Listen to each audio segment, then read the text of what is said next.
30 received on phone pay. Kota का 131वां राष्ट्रीय दशहरा मेला देश में तेजी से बढ़ रही कैशलेस इकोनॉमी का जीवंत उदाहरण साबित हो रहा है। मेले में सिंगाड़े और गोलगप्पों की खरीद से लेकर कार तक की बुकिंग के लिए यूपीआई यानी यूनिफाइड पेमेंट इंटरफेस का खूब इस्तेमाल हो रहा है। आलम यह है कि मेले में 95% से अधिक दुकानदार यूपीआई का इस्तेमाल कर रहे हैं, जिसके चलते 5 रुपए जैसी छोटी छोटी खरीदारी के लिए दुकानदारों को छुट्टे रखने और ग्राहकों को भारी भरकम पर्स रखने की जद्दोजहद से मुक्ति मिल गई है।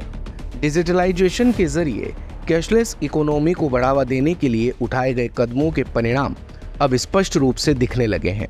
पहले मेला घूमने आ रहे लोगों को ही नहीं बल्कि फुटकर दुकानदारों को छोटे मोटे लेन देन के लिए ग्राहकों से 100, 50 और उससे बड़े नोट लेकर खुले रुपए वापस करने की समस्या का सामना करना पड़ता था, जिसके चलते जमकर विवाद होते थे।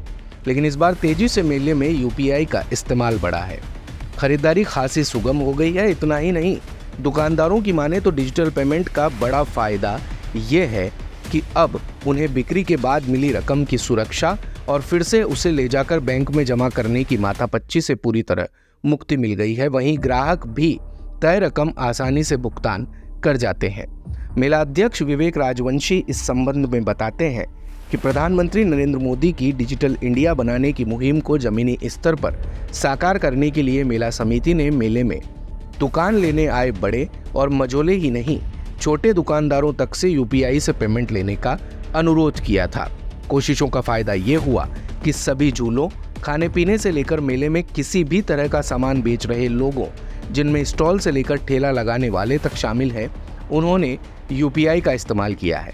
स्थिति यह है कि मेले में अधिकांश खरीदारी कैशलेस है और 95% दुकानदार डिजिटल पेमेंट स्वीकार कर रहे हैं।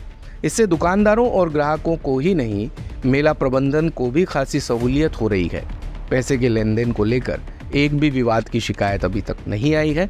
कोटा का दशहरा मेला देश में यूपीआई पेमेंट का बड़ा उदाहरण साबित होगा। दिन भर की सारी अपडेट्स के लिए सब्सक्राइब करें भारत कवरेज को और हाँ, बेल आइकन दबाना ना भूलें ताकि आप रहें अपडेटेड हमेशा।